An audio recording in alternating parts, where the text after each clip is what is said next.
ação, com foco no ação da palavra investigação. Vamos agir no mundo através de investigar. Pouco importa se realmente faz sentido o que a gente está investigando, mas investigar é mudar o mundo, pelo menos é isso que cada vez mais vai entrando nessa câmara de eco, vai sendo repetido. E recentemente o Trump vem fazendo postagens com hashtag de quê, e aí isso vai só realimentando, enfim. E é isso que eu falo, eu acho que quando o Trump, por exemplo, entra nisso, eu acho que aí é ele no seu segundo momento, na sua segunda temporada. Meus eleitores se engajam assim, quem acredita em mim, quem confia em mim se engaja assim, então eu vou dar uma migalhazinha de pão para ele. Cara, isso é impressionante, né? Porque é como a política nessa era da internet em que a verdade parou de ter tanta importância, né? A era das pós-verdades, começa a controlar mesmo, assim. E eu fico pensando, qual que será a salvação, né? Porque aqui no Brasil eu vejo acontecendo coisa semelhante, assim, o que a mídia vem fazendo em relação ao lavajatismo, em relação ao Sérgio Moro, né? Que, pô, já tá claro pra todo mundo que já tá havendo uma construção, assim, do Sérgio Moro como candidato em 2022, e a gente já tá falando isso do Coronga faz tempo, que o Sérgio Moro já era maior que o Bolsonaro, que o Sérgio Moro é um outro movimento em relação ao Bolsonaro. E aí o cara dá entrevista para Globo News, né, em que ele fica criticando, fazendo ainda aquele discurso antipetista dele, mas ao mesmo tempo atacando o Bolsonaro, falando que o Lula e Bolsonaro são dois lados da mesma moeda, e assim, a mídia fica passando pano, né, permitindo que esse cara saia, depois de tudo que ele fez, né, depois de, tipo, 1 ano e tantos meses à frente do Ministério da Justiça, tá saindo como paladino da justiça ainda, né? Por conta da questão do Lula, por ele ter sido o cara que se utilizou da justiça, e eu como advogado me dói, mas me dói demais tá dentro desse mundo, né? De saber como que funciona e como que a justiça está sendo subvertida. O cara usou dessa metodologia da pessoa ativa para criar sua lenda por trás da Lava Jato, né? Prendeu o Lula por indícios. Quem que era o dono do sítio de Atibaia? Quem é o dono do apartamento do Guarujá? E aí as pessoas, nossa, Lula bandido. E aí o antipetismo tomou essa forma assustadora que tem hoje, né? E aí passou uma referência ao que o jornalista João Filho do Intercept escreveu num texto dele, desse domingo. Em qual outro lugar do mundo um ex-juiz que se orgulha por ter tratado um réu como adversário é considerado a maior reserva moral do país? Um juiz que corrompe as leis ou, como confessou a lava-jatista Monique Schecker no escurinho do Telegram, um juiz que viola sempre o sistema acusatório e é tolerado por seus resultados. E a gente entra nisso, né? A gente tá igual aos Estados Unidos, só que talvez pior, eu não sei. E aí, só dando um exemplo também, né, de como as pessoas assistem a política e estimulam a política de modo geral, né, de quem a gente está falando, como uma série. Por exemplo, o Walter White, né? O cara vê o Walter White na ficção, pô, legal, o cara se reinventou, virou traficante e pra salvar a família, né? O cara ainda que vê o Walter White como herói, e eu sempre vi como um fascista, um neofascista de merda, cuzão. So let me clue you in. I am not in danger, Skyler. I am the danger. A guy opens his door and gets shot and you think that of me? No. I am the one who knocks. O cara não vê problema do Sérgio Moro. Pô, o cara enverga a justiça mesmo pra prender os adversários e tal. E aí, ao mesmo tempo, também, a mídia gostou de ser a reprodutora dessa série, né, da Lava Jato, assim, né? Traz as coisas que a gente vai escrever no roteiro e vai divulgando. E a mídia não se questionou em nenhum momento, né, essa grande mídia, do que ela estava fazendo, só foi mesmo alimentando, porque as pessoas queriam ver políticos sendo presos, né? Mais um, nossa, pegaram o Cabral, pegaram... Até o Corona. Exato. Todo mundo acabou sendo roteirista, né? E o telespectador, né? O cidadão assistindo como um telespectador, de fato. Não, e esse arquétipo, ele é muito gostoso, é muito mais gostoso eu acompanhar a minha realidade como se ela fosse uma série. Quantas vezes em épocas de Eduardo Cunha a gente já não ouviu falar da nova temporada de House of Cards, que é o Brasil? É muito... Eu acho que, assim, incorrendo o risco de cair naquele chavão, mas, enfim, vende. É bom.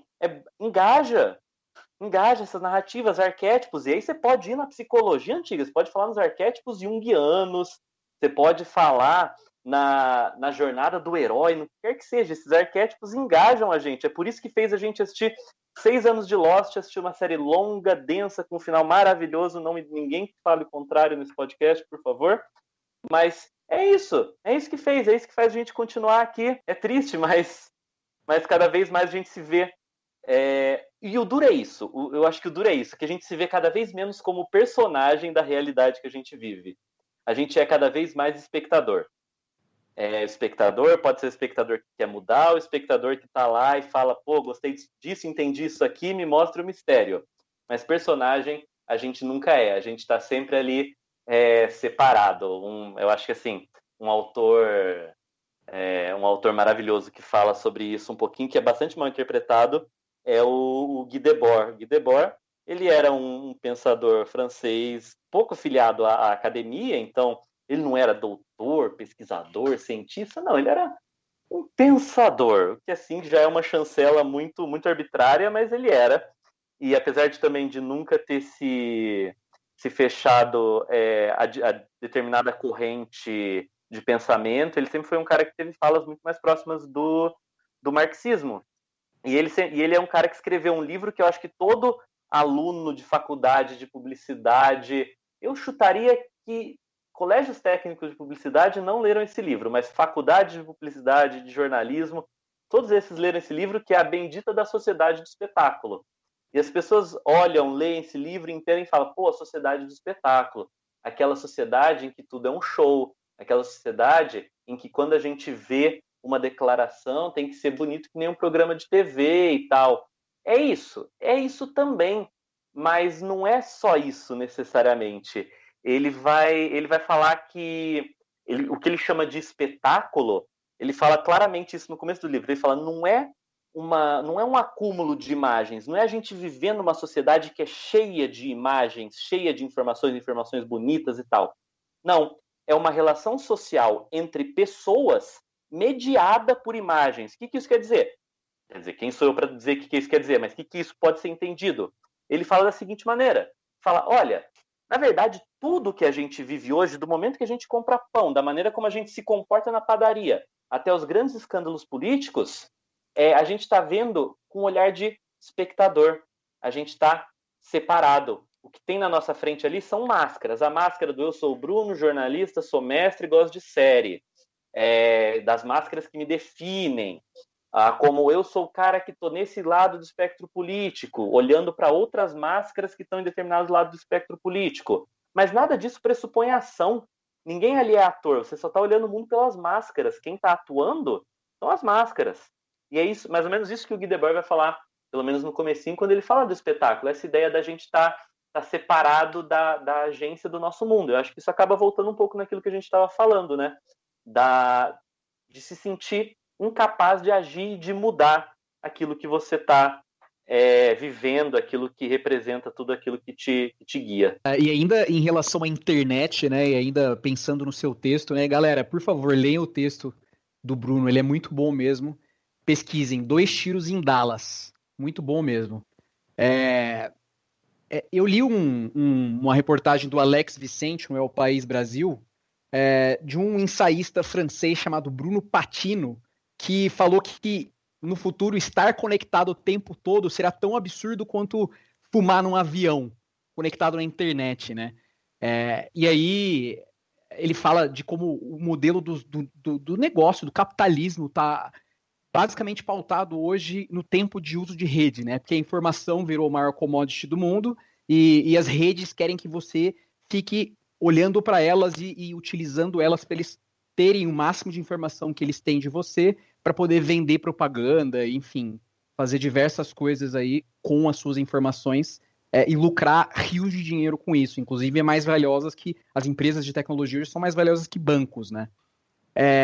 E aí ele lançou um livro, A Civilização do Peixe Vermelho, que lançou aqui no Brasil, que ele adverte para esse tipo de perigo de déficit de concentração que as pessoas estão tendo por estar viciada na internet, né? Que é a praga da sociedade moderna, né? Provocada por essas empresas que lucram absurdamente. E aí, peixe vermelho, porque os peixes vermelhos têm uma memória de 8 segundos, né? E para ele, as pessoas estão com uma memória limitada, não conseguem mais saber da verdade, né? Ter essa nebulosidade entre o que é real e o que não é, e eles seguem construindo esse quebra-cabeça aí, que é verdade para um determinado grupo político, por mais nefasto que seja, ele vai construir verdade, ou terraplanismo, né? Que é uma questão psicológica, assim, real. O movimento terraplanista é bem parecido com isso de política que a gente está falando, que as pessoas se sentem inseridas dentro do absurdo que é pensar que a Terra é plana, né, em pleno 2020, mas elas estão juntas. Elas juntas fazem o grupo que é inquestionável e que ninguém pode falar nada, né?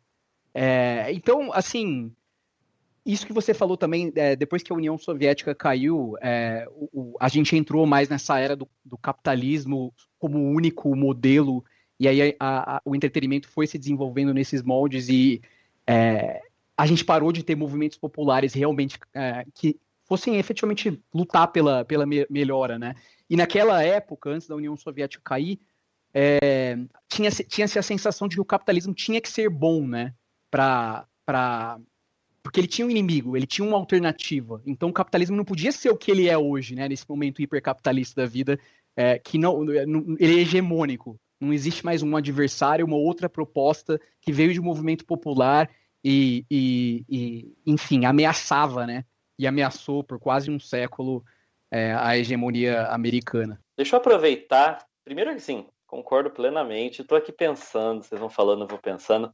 Queria até aproveitar, perguntar um negócio para vocês, porque assim, a gente está falando e eu acho que é muito fácil, muito, muito fértil a gente pensar em todos esses exemplos que a gente está dando, né?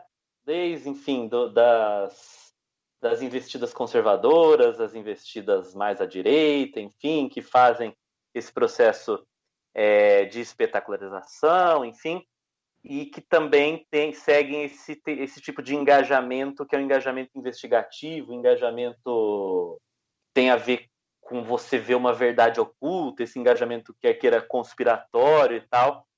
Eu tenho algumas sensações, mas eu queria ouvir de vocês antes também. Olha só, já me inserindo aqui no lugar de perguntador também. Queria perguntar de vocês se vocês sentem movimentos parecidos. Eu tenho um que é bem claro na minha cabeça, mas eu queria ouvir de vocês movimentos parecidos no outro lado do espectro também. As pessoas mais à esquerda ou ditas progressistas. O que vocês acham? Vocês acham que aparece, pelo menos quando a gente fala desse negócio da conspiração ou da investigação? Vocês veem exemplos? Não?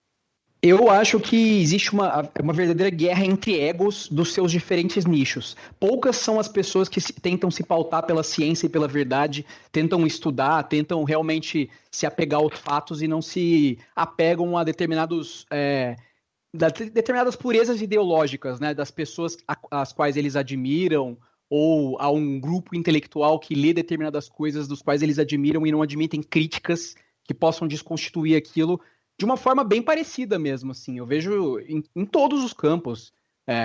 E você vê eles discutindo entre si, né? O Twitter é um grande laboratório nesse sentido para mim, que eu sigo todos os espectros, assim, desde o extrema esquerda até o extrema direita, e vejo as discussões internas deles, que é pautada nisso, né?